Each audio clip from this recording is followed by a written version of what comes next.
first time that second grade did the pre-assessment for math, we used questions from the unit assessment because that's where a lot of our CBA questions come from. They're very similar. And when we graded them and we're filling out the TEKS tracking document, we noticed we had a lot of red and a lot of yellow. And that was a little disconcerting because we're like, oh, like 13 of my 17 kids are red or yellow, so when am I going to meet with all of these kiddos?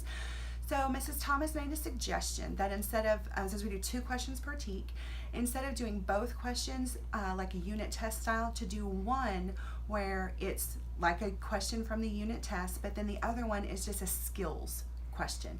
So for instance, one of our TEKs has to do with double-digit addition and or subtraction with borrowing and regrouping. So usually our kids are going to see that in a word problem. So one of our questions might be a word problem with that, where they have to use that skill to solve. But then another question would be 42 minus 29, and they're just simply solving it. So what I saw after doing that on our second pre-assessment was that I could see, oh wait, more of my kids went from red to yellow. So I know we got the skill down. It's like we just don't know how to solve a word problem, something along those lines. And more of my kids went from yellow to green.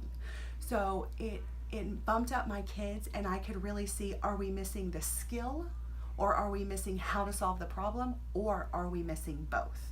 So I would suggest doing one question a skill and one question like a unit test style question or like a CBA style question for each TEK that you have.